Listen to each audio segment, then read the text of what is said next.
बहुत समय पहले की बात है। भारत में एक राजा राज्य करता था। वह अति प्रतापी एवं दानी था। वह प्रतिदिन मंदिर में भगवत दर्शन करने जाता था और गुरु और ब्राह्मण की सेवा भी किया करता था। उसके द्वार से कोई भी याचक निराश होकर नहीं लौटता था। वह प्रत्येक गुरुवार को व्रत रखता था और पूजन करता था। हर दिन गरीबों की सहायता करता था।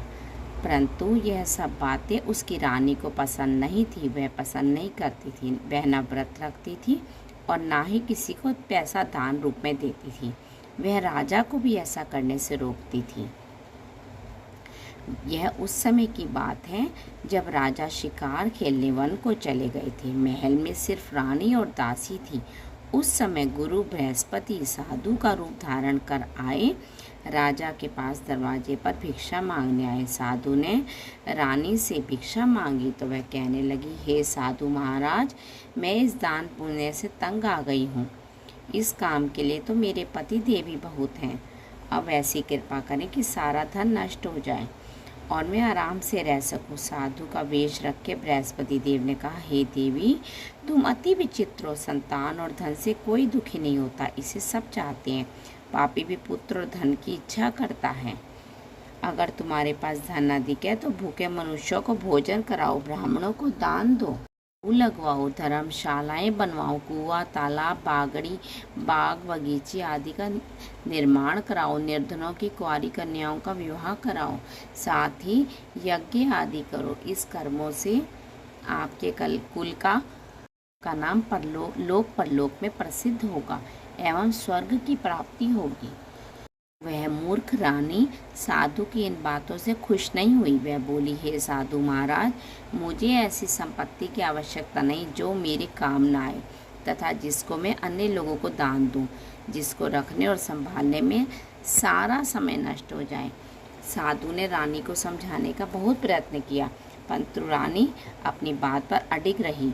तब साधु ने कहा, हे देवी, यदि तुम्हारी ऐसी इच्छा हो तो मैं बताता हूँ, वैसा ही करना। बृहस्पतिवार के दिन तुम अपने केशों को धोना। केशों को धोते समय स्नान करना। राजा से कहना कि वह हजामत बनवाए। भोजन में मांस मदिरा खाना। कपड़े धोबी के यहाँ धुलने डालना। इस प्रकार बृहस्पतिवार करने से, निरंतर करने से तुम्हारा सब धन नष्ट हो जाएगा। ऐसा कहकर साधु रूपी बृहस्पति देव अंतर ध्यान हो गए। रानी ने साधु के कहे अनुसार ही भरपेट 7 बृहस्पतिवार वैसा ही करने का विचार किया। साधु के बताए अनुसार काम करते हुए उसे केवल 3 बृहस्पतिवार ही बीते थे कि उसकी सारी धन संपत्ति नष्ट हो गई। कहे अनुसार ही भरण पेट भोजन के लिए भी दोनों समय परिवार तरसने लगा तथा सांसारिक भोगों से दुखी रहने लगा। के अभावग्रस्त जीवन से तंग आकर एक दिन राजा रानी से कहने लगा कि हे रानी, तुम यहाँ पर रहो, मैं दूसरे देश को जाता हूँ, क्योंकि यहाँ पर मुझे सभी मनुष्य जानते हैं, इसलिए मैं यहाँ पर कोई कार्य नहीं कर सकता। देश चोरी परदेश भीख के समान है। ऐसा कहकर राजा परदेश चला गया। वहाँ पर जंगल में लकड़ी काट कर लाता और उन्हें शहर में बेचकर जीवन यापन करता। राजा के जाने के पश्चात इधर उसके बिना रानी और दासियां दुखी रहने लगी। किसी दिन भोजन मिलता तो किसी दिन जल पीकर ही रहना पड़ता। एक समय रानी और दासियों को 7 दिन बिना भोजन के व्यतीत हो गए तो रानी अपनी दासी से बोली, हे दासी, यहाँ समीप ही के नगर में मेरी बहन रहती है जो बहुत धनवान है। तू उसके पास जा और वहाँ से 5 सेर भेजर मांग ला, जिससे कुछ समय के लिए गुजर बसर हो जाएगी। दासी उसकी बहन के पास गई। बृहस्पतिवार का दिन था। रानी की बहन उस समय ध्यान मग्न होकर पूजा कर रही थी। दासी ने रानी की बहन से कहा, हे रानी, मुझे आपकी बहन ने भेजा है, 5 सेर भेजर दे दो। दासी ने अपनी बात अनेक बार कही, परंतु रानी की बहन ने कोई उत्तर नहीं दिया, क्योंकि वह उस समय बृहस्पतिवार की कथा सुन रही थी। रानी की बहन से जब दासी को कोई अपेक्षित उत्तर नहीं मिला तो वह अति दुखी हुई। उसे क्रोध भी बहुत आया। लौटकर वह रानी से बोली, हे रानी, आपकी बहन बहुत धनी स्त्री है, परंतु वह अति घमंडी भी है। वह छोटे लोगों से बात नहीं करती। 5 शेर भेजर देने के लिए मैंने उससे बहुत कहा, परंतु उसने कोई उत्तर नहीं दिया। इस प्रकार मुझे निराशा एवं खाली हाथ लौटना पड़ा। रानी बोली, हे दासी, इसमें मेरी बहन का कोई दोष नहीं है। जब बुरे दिन आते हैं कोई सहारा नहीं देता, अपने पराये हो जाते हैं। अच्छे बुरे का ज्ञान विपत्ति में ही होता है। जो ईश्वर की इच्छा होगी वही होगा। यह सब हमारे भाग्य का दोष है। उधर पूजा समाप्त होने के पश्चात रानी की बहन ने सोचा कि मेरी बहन की दासी आई थी, परंतु मैंने उससे कोई उत्तर नहीं दिया। इससे वह बहुत दुखी हुई होगी। कथा को सुनकर विष्णु भगवान का प्रसाद ग्रहण कर वह अपनी बहन के घर गई तथा बोली, हे बहन, मैं बृहस्पतिवार का व्रत कर रही थी। तुम्हारी दासी आई, परंतु कथा समाप्त होने से पूर्व ना उठते हैं ना बोलते हैं, इससे मैं नहीं बोली। बताओ दासी किस कार्य से मेरे पास गई थी? रानी बोली, बहन, हमारे घर अनाज नहीं था तथा राजा प्रदेश गए हुए हैं। वैसे तुमसे कोई बात छुपी नहीं है, इस कारण मैंने दासी को तुम्हारे पास 5 शेर भेजर लेने के लिए भेजा था। इस पर रानी की बहन बोली, हे बहन, बृहस्पति भगवान सबको मनोवांछित फल देते हैं। शायद घर में भी किसी कोने में अनाज रखा हो। यह सुनकर रानी की बहन की बातों से विस्मित दासी घर के अंदर गई तो वहाँ उसे एक घड़ा भेजर का मिला। उसे बड़ा आश्चर्य हुआ, क्योंकि उसके अनुसार घर का एक एक बर्तन अन्न से खाली था।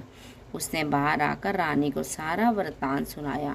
दासी अपनी रानी से कहने लगी, हे रानी, देखो, वैसे भी हमको जब अन्न नहीं मिलता तो वह भी व्रत समान ही है। अगर इनसे व्रत की विधि तथा कथा पूछ ली जाए तो बृहस्पतिवार का व्रत हम भी किया करेंगे। और फिर दासी के कहने पर रानी ने अपनी बहन से बृहस्पतिवार व्रत पूजन विधि और नियमों के बारे में विस्तार पूर्वक पूछा। उन्होंने बताया, जो बृहस्पतिवार के व्रत में चने की और मुनक्का से विष्णु भगवान का केले की जड़ में पूजन कर दीपक जलाता है, पीला भोजन करता है, पीले वस्त्र धारण करता है तथा प्रेम पूर्वक बृहस्पति भगवान की कथा सुनता है, इस प्रकार करने से गुरु भगवान प्रसन्न होते हैं, अन्न पुत्र धन देते हैं, मनोकामना पूर्ण करते हैं। व्रत एवं पूजन की विधि बताकर रानी की बहन अपने घर लौट आई। तत्पश्चात रानी और दासी दोनों ने निश्चय किया कि बृहस्पति देव भगवान का व्रत एवं पूजन जरूर करेंगे। 7 दिन पश्चात जब बृहस्पतिवार आया तो दोनों ने व्रत रखा। गुड़साल में जाकर गुड़ चना बीन लाई और उसकी दाल बनाकर केले की जड़ में विष्णु भगवान का पूजन किया। अब भोजन पीला कहाँ से आए, यह सोचकर दोनों बड़ी दुखी हुई, परंतु उन्होंने व्रत किया था, इसलिए बृहस्पति देव भगवान उनसे प्रसन्न थे। एक साधारण व्यक्ति के रूप में वे दोनों 2 थालों में सुंदर पीला भोजन लेकर आए और दासी को देकर बोले, हे दासी, यह भोजन तुम्हारे और रानी के लिए है, तुम दोनों इसे ग्रहण करना। दासी भोजन पाकर बड़ी प्रसन्न हुई और रानी से बोली, हे रानी, चलो आओ भोजन कर लो। रानी को भोजन के विषय में कुछ पता नहीं था, इसलिए वह दासी से बोली, जो तू ही भोजन कर, क्योंकि तू तो व्यर्थ में मेरी हंसी उड़ाती है। दासी बोली, हे रानी, एक महात्मा हम दोनों के लिए भोजन देकर गया। रानी बोली, वह भोजन सिर्फ तेरे लिए देकर गया है, इसलिए तू ही भोजन कर, क्योंकि तू बाद में मेरी व्यर्थ में हंसी उड़ाती है। दासी ने कहा, हे रानी, वह व्यक्ति हम दोनों के लिए भोजन देकर गया है, अतः मैं और आप दोनों साथ साथ भोजन करेंगे। दोनों ने गुरु भगवान को धन्यवाद एवं नमस्कार कर भोजन प्रारंभ किया। उसके बाद से दोनों प्रत्येक बृहस्पतिवार को गुरु भगवान का व्रत एवं पूजन करने लगी। बृहस्पति भगवान की कृपा से उन दोनों की भोजन एवं धन की कमी दूर हो गई, परंतु रानी फिर पुनः पहले से प्रकार से आलस्य करने लगी। तब दासी ने कहा, हे रानी, आप पहले भी इसी प्रकार आलस्य करती थी। आपको धन संभालने एवं दान देने में कष्ट होता था, इसी कारण सभी धन नष्ट हो गया। और हमारी ऐसी दुर्दशा हो गई। अब गुरु भगवान की कृपा से धन मिला है तो आपको फिर आलस्य हो रहा है। बड़े कष्टों के बाद हमने ये धन पाया है, इसलिए आपको दान पुण्य करना चाहिए। भूखे मनुष्यों को भोजन कराओ, ब्राह्मणों को दान दो, प्याऊ लगवाओ, कुआं, तालाब, बागड़ी, बाग बगीचे आदि का निर्माण कराओ, कुंवारी कन्याओं का विवाह कराओ, मंदिर पाठशाला बनवाकर दान दो। धन को शुभ कर्मों में खर्च करो, जिससे आपके कुल का सम्मान बढ़े तथा आपको स्वर्ग की प्राप्ति हो एवं पितर प्रसन्न हो। दासी की बात मानकर रानी ने इस प्रकार के करने प्रारंभ कर दिए। इस प्रकार करने से उसका काफी यश फैलने लगा। कुछ दिनों बाद एक दिन रानी और दासी आपस में विचार करने लगी कि ना जाने राजा किस दशा में होंगे, उनकी कोई खोज खबर नहीं है। रानी राजा की कोई खबर नहीं पाकर उदास रहने लगी। गुरु भगवान से उन्होंने प्रार्थना की और भगवान ने रात्रि में राजा को स्वप्न में कहा, राजा तेरी रानी तुझे याद करती है, अब अपने देश लौट जा। राजा प्रातःकाल उठा, वह सोचने लगा कि मैं किस प्रकार रानी के पास खाली हाथ जाऊंगा। मेरे पास तो कुछ भी नहीं है। स्त्री जाति खाने और पहनने की साथी होती है। पर प्रभु की आज्ञा मानकर वह अपने नगर चलने को तैयार हुआ। परदेश में राजा बहुत दुखी रहने लगा। प्रतिदिन जंगल से लकड़ी बीन कर लाता और उसे शहर में बेचकर अपने दुखी जीवन को बड़ी कठिनाई से व्यतीत करता था। एक दिन राजा दुखी होकर अपने पुराने दिनों को याद करके रोने लगा। उस जंगल में बृहस्पति देव एक साधु के रूप में धारण करके आए। राजा से बोले, हे लक्कड़हारे, तुम इस बियावान जंगल में किस चिंता में बैठे हो, मुझे बतलाओ। यह सुनकर राजा की आंखों में आंसू भर आए और वह साधु को प्रणाम कर बोला, हे प्रभु, आप सब कुछ जानने वाले हो। इतना कहकर राजा ने साधु को अपनी समस्त व्यथा सुना दी। तब साधु रूप में गुरु भगवान राजा से बोले, हे राजन, तुम्हारी पत्नी ने बृहस्पतिवार के दिन बृहस्पति देव का अपमान किया था, जिसके कारण तुम्हारी यह दुर्दशा हुई है। अब तुम किसी प्रकार की चिंता मत करो, भगवान तुम्हें पहले से अधिक धन देंगे। देखो, तुम्हारी पत्नी ने बृहस्पतिवार का व्रत प्रारंभ कर दिया है। अब तुम भी बृहस्पतिवार का व्रत करके चने की दाल व गुड़ जल को लोटे में डालकर केले का पूजन करो। फिर कथा कहो या सुनो, भगवान तुम्हारी सब इच्छाओं की पूर्ति करेंगे। साधु के वचन सुनकर राजा बोला, हे प्रभु, मुझे लकड़ी बेचने के पश्चात इतना पैसा नहीं मिलता कि भोजन करने के उपरांत कुछ भी बचा सकूं। मैंने रात्रि में अपनी रानी को व्याकुल एवं व्यथित देखा है। मेरे पास कोई साधन नहीं है जिससे उसका समाचार भी जान सकूं। इसके अतिरिक्त मैं बृहस्पति देव की कथा भी नहीं जानता, जिसे कह या सुनकर मैं व्रत धारण कर भगवान बृहस्पति की पूजा कर सकूं। साधु ने कहा, हे राजा, तुम किसी बात की चिंता ना करो। बृहस्पतिवार के दिन तुम नित्य की भांति लकड़ियां लेकर शहर में जाओ। तुम्हें रोज से दुगना धन प्राप्त होगा, जिससे तुम भली भांति भोजन कर लोगे तथा गुड़ एवं चने का प्रसाद खरीदकर बृहस्पति देव की पूजा भी कर सकते हो। बृहस्पतिवार की कहानी इस प्रकार से है। काल में एक बहुत ही बड़े निर्धन ब्राह्मण थे। उसके कोई संतान नहीं थी। ब्राह्मण नित्य पूजा पाठ करता, ब्राह्मण स्वभाव से दयालु एवं धार्मिक विचारों वाला व्यक्ति था, परंतु उसकी पत्नी बहुत मलिनता के साथ रहती थी। वह ना स्नान करती, ना किसी देवता का पूजन करती। सुबह उठते ही सर्वप्रथम भोजन करती, बाद में घर के अन्य कार्य करती। अपनी पत्नी की ऐसी आदत के कारण ब्राह्मण देवता बहुत दुखी रहते थे। वह अपनी पत्नी को बहुत समझाते, किंतु उसका कोई परिणाम नहीं निकला। भगवान की कृपा से ब्राह्मण की स्त्री के कन्या रूपी रत्न पैदा हुआ। वह कन्या ब्राह्मण के घर में बड़ी होने लगी। वह कन्या प्रातः काल ही स्नान करके भगवान विष्णु का जप करती, बृहस्पतिवार का व्रत करने लगी। पूजा पाठ समाप्त कर पाठशाला जाती तो मुट्ठी में जौ भर के ले जाती और पाठशाला के रास्ते में डालती जाती। भगवान बृहस्पति की कृपा से वही जौ स्वर्ण के हो जाते तो लौटते समय उनको पीनकर घर ले आती। एक दिन वह बालिका उन सोने के जौ को फटक कर साफ कर रही थी। तभी उसकी माँ ने उसे देख लिया और कहा, हे बेटी, सोने के जौ को फटकने के लिए तो सोने का सूप भी होना चाहिए। दूसरे दिन बृहस्पतिवार था। कन्या ने व्रत रखा और भगवान बृहस्पति से प्रार्थना करके कहा, हे प्रभु, यदि मैंने सच्चे मन से श्रद्धापूर्वक आपका पूजन एवं व्रत किया हो तो कृपा मुझे सोने का सूप दे दो। बृहस्पति देव ने उसकी प्रार्थना स्वीकार कर ली। नित्य की भांति वह कन्या जौ फैलाती हुई पाठशाला चली गई। पाठशाला से लौटकर जब वह जौ बीन रही थी तो बृहस्पति भगवान की कृपा से उसे सोने का सूप मिल गया। उस सोने के सूप को वह घर ले आई और उससे जौ साफ करने लगी, परंतु उसकी माँ का वही आचरण रहा। एक दिन वह कन्या सोने के सूप में जौ साफ कर रही थी। उसी समय अचानक उस नगर का राजकुमार वहां से होकर निकला। कन्या के रूप एवं कार्य को देखकर राजकुमार कन्या पर मोहित हो गया। राजमहल लौटकर राजकुमार अन्न तथा जल त्याग कर उदास होकर लेट गया। राजा को जब अपने पुत्र द्वारा अन्न जल त्यागने का समाचार ज्ञात हुआ तो अपने मंत्रियों के साथ वह राजकुमार के पास गए और बोले, हे बेटा, तुम्हें किस बात का दुख है? किसी ने तुम्हारा अपमान किया हो अथवा कोई और कारण हो तो मुझे बताओ, मैं वही कार्य कर इससे तुम्हें प्रसन्नता हो। राजकुमार ने अपने पिता की बातें सुनी तो वह बोला, आपकी कृपा से मुझे किसी प्रकार का कष्ट नहीं है, किसी ने मेरा अपमान भी नहीं किया, परंतु मैं उस कन्या के साथ विवाह करना चाहता हूँ जो सोने के सूप में जौ फटक रही थी। यह सुनकर राजा आश्चर्य में पड़ गया और बोला, हे राजकुमार, इस तरह की कन्या का तुम पता लगाओ, मैं तुम्हारा विवाह अवश्य करा दूंगा। राजकुमार ने प्रसन्न होकर राजा को उस ब्राह्मण के घर का पता बताया। राजा के आदेश पर मंत्री ने उस कन्या के घर गया और राजा का आदेश ब्राह्मण को कह सुनाया। कुछ दिन बाद वह ब्राह्मण की कन्या का विवाह राजकुमार के साथ हो गया। घर से कन्या की विदा होते ही उस ब्राह्मण के घर में पहले की तरह निर्धनता वास करने लगी और तब भोजन के लिए अनाज भी बड़ी मुश्किल से मिलता था। एक दिन दुखी होकर ब्राह्मण देवता अपनी बेटी से मिलने गए। बेटी पिता की ऐसी अवस्था को देखकर अत्यंत दुखी हुई और अपनी माँ का समाचार पूछा। ब्राह्मण ने पुत्री को सभी हाल कह दिया।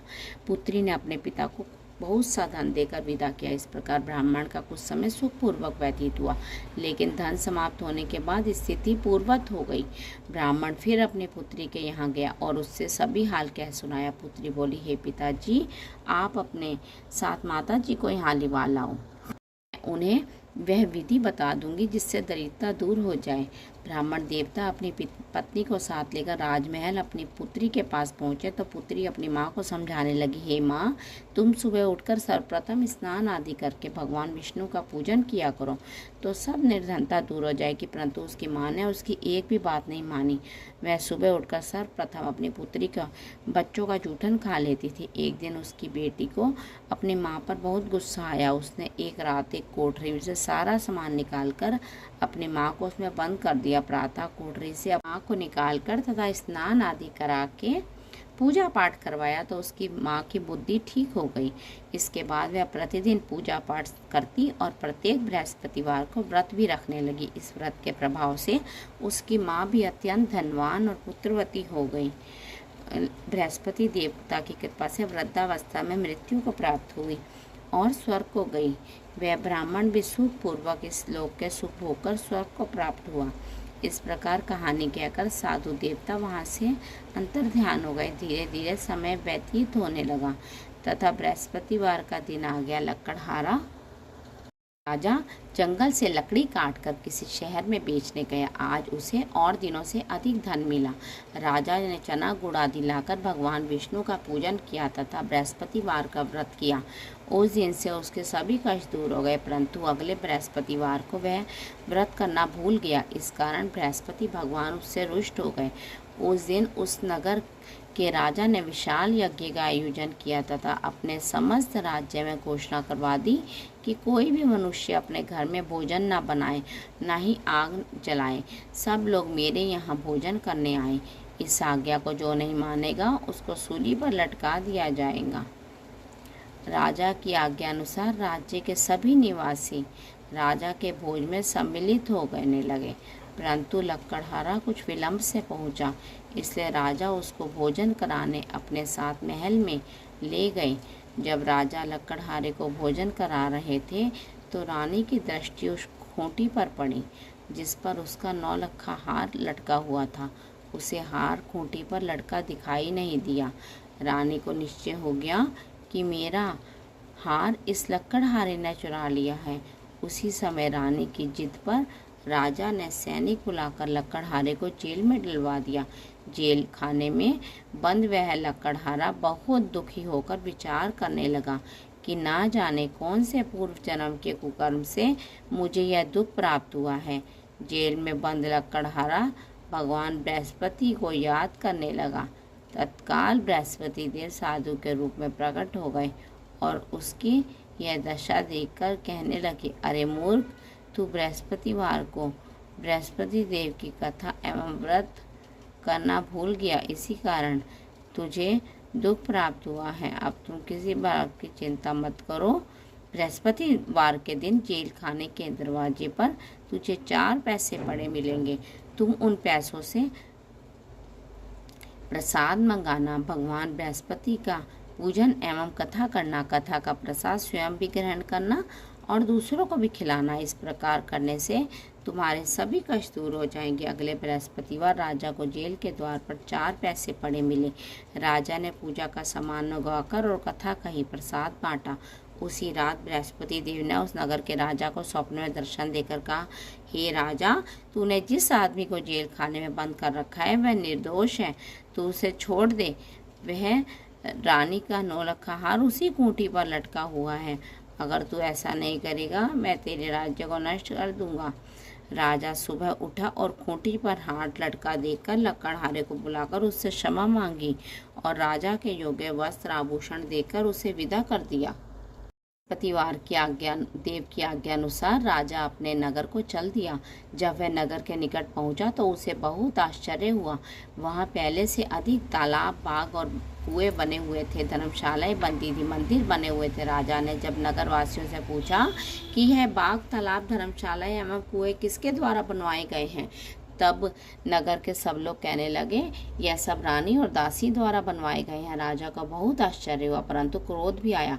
जब रानी ने यह खबर सुनी कि राजा आ रहे हैं तो उसने दासी से कहा कि हे दासी, देख, राजा हमें इतनी दीन अवस्था में छोड़ गए थे। हमारी ऐसी हालत देखकर कहीं द्वार से न लौट जाए, इसलिए तू द्वार पर खड़ी हो जा। राजा की आज्ञा अनुसार दासी दरवाजे पर खड़ी हो गई। जब राजा आए तो उन्हें अपने साथ महल में लिवा लाई। तब राजा ने क्रोध कर तलवार निकाली तथा रानी से पूछा, बताओ इतना धन तुम्हें कैसे और किस प्रकार प्राप्त हुआ। तब रानी ने बताया कि हमें यह सब धन बृहस्पति देव के प्रभाव से प्राप्त हुआ है। अब राजा ने निश्चय किया कि 7 दिन बाद तो सभी बृहस्पति देव का पूजन करते हैं, परंतु मैं प्रतिदिन दिन में 3 बार कथा कहूँगा और नित्य व्रत किया करूँगा। अब हर समय राजा के दुपट्टे में चने की दाल बंधी रहती तथा दिन में 3 बार कथा कहता। ऐसा ही एक दिन राजा ने विचार किया कि चलो अपनी बहन के यहाँ हो आए।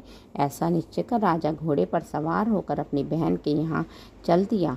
मार्ग में उसने देखा कि कुछ आदमी एक मुर्दे को ले जा रहे हैं। उन्हें रोककर राजा कहने लगा, अरे भाइयों, मेरी कथा सुन लो।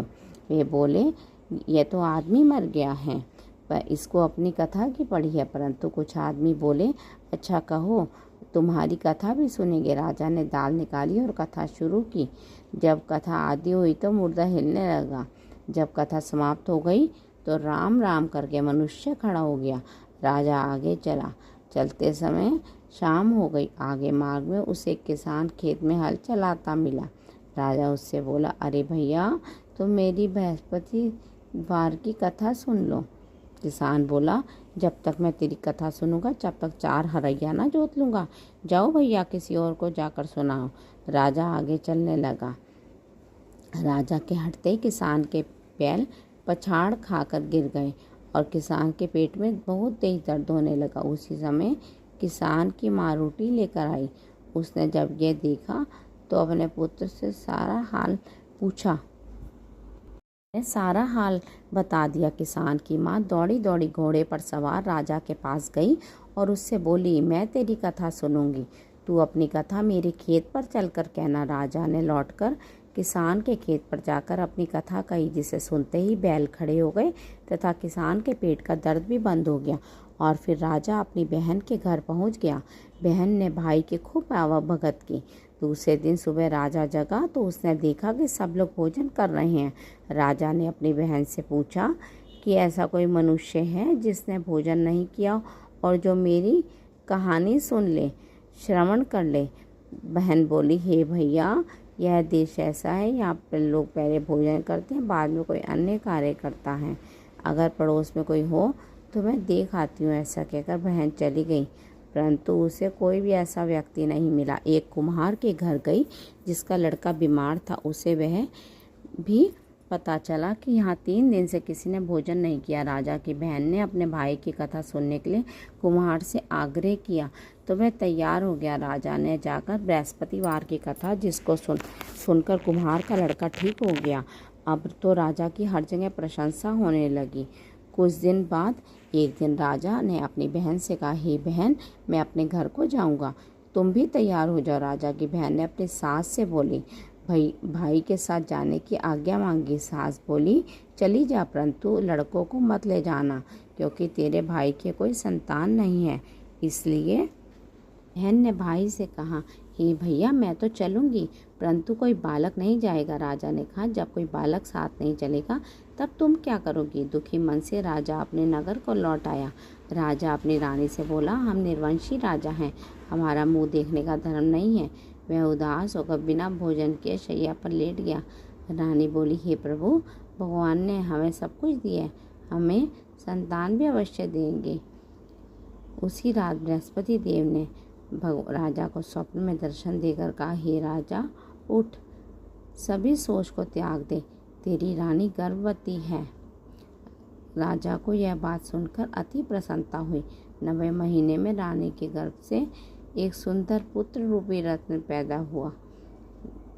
तब राजा बोला, हे रानी, स्त्री बिना भोजन के रह सकती है, बिना कहे नहीं रह सकती। जब मेरी बहन आए तो उससे मत कहना। रानी ने सुनकर हाँ कर दी। जब राजा की बहन ने शुभ समाचार सुना तो वह अति प्रसन्न हुई और बधाई लेकर भाई के यहाँ आई। तभी रानी ने कहा, घोड़ा चढ़कर तो आई, गधा चढ़कर तो नहीं आई। राजा की बहन बोली, भाभी, मैं इस प्रकार से ना कहती तो तुम्हें औलाद कैसे मिलती? बृहस्पति देव ऐसे हैं, जैसे जिसके मन में मनोकामनाएं होती हैं सभी को पूर्ण करते हैं, मनोवांछित फल देते हैं। जो श्रद्धापूर्वक बृहस्पतिवार का व्रत करता है एवं कथा पढ़ता है, दूसरों को सुनाता है, सुनता है, बृहस्पति देव उसकी सभी मनोकामनाएं पूर्ण करते हैं। बृहस्पति देव उसकी सदैव रक्षा करते हैं। जो श्रद्धा एवं संपूर्ण आदर भाव से बृहस्पति देव का पूजन एवं सच्चे दिल से व्रत करते हैं उसकी सभी मनोकामनाएं पूर्ण होती हैं। सच्चे मन से, हृदय से रानी और राजा ने बृहस्पति देव की कथा का गुणगान किया। उनकी सभी इच्छाएं बृहस्पति देव ने पूरी की। इसलिए सबको कथा कहने अथवा सुनने के बाद बृहस्पति भगवान के प्रसाद ग्रहण करना चाहिए तथा सच्चे मन एवं भावना से भगवान बृहस्पति का मनन करते हुए सदा उनकी जय जयकार करनी चाहिए। बोलो बृहस्पति महाराज की जय। ओम जय बृहस्पति देवा। स्वामी जय बृहस्पति देवा। छिंचित भोग लगाओ, कंदली फल मेवा, तुम पूर्ण परमात्मा, तुम अंतर्यामी, जगत पिता जगदीश्वर, तुम सबके स्वामी। चरणामृति निर्मल सब पाता करता, सकल मनोरथ दायक, कृपा करो भरता। तन मन धन अर्पण कर जो जन शरण पड़े, प्रभु प्रगट तब होकर आकर द्वार खड़े। दीन दयाल दयानिधि भक्ता हितकारी, पाप धोल सब हरता भव बंधनहारी। सकल मनोरथ दायक, सब संशयहारी, विषय विकार मिटाओ, सब प्रेम संतन सुखकारी। जो कोई आरती तेरी प्रेम सहित गावे, चेष्टानंद सो निश्चय पारे। सब बोलो विष्णु भगवान की जय, सब बोलो बृहस्पति देव भगवान की जय। ओम जय जगदीश हरे। स्वामी जय जगदीश हरे। भक्त जनों के संकट क्षण में दूर करें, जो दावे फल पावे, दुख मिन से मन का, सुख संपत्ति घर में आवे, कष्ट निडे तन का। माता पिता तुम मेरे शरण घूमे, किसकी तुम बिन और न दूजा आस करूँ मैं जिसकी। तुम पूर्ण परमात्मा, तुम अंतर्यामी, पार ब्रह्म परमेश्वर, तुम सबके स्वामी, तुम करना के सागर, तुम पालन करता, मैं मूरख खलकामी, कृपा करो भरता। तुम हो एक अगोचर, सबके प्राणपति, किसमें द्विलो दयामय, तुमको मैं कुमति। दीन बंधु दुख हरता, तुम ठाकुर मेरे, अपने हाथ उठाओ, द्वार पड़ा मैं तेरे। विषय विकार मिटाओ, पाप हरो देवा, श्रद्धा भक्ति बढ़ाओ, संतन की सेवा। तन मन धन सब कुछ है तेरा, तुझको अर्पण क्या लागे मेरा।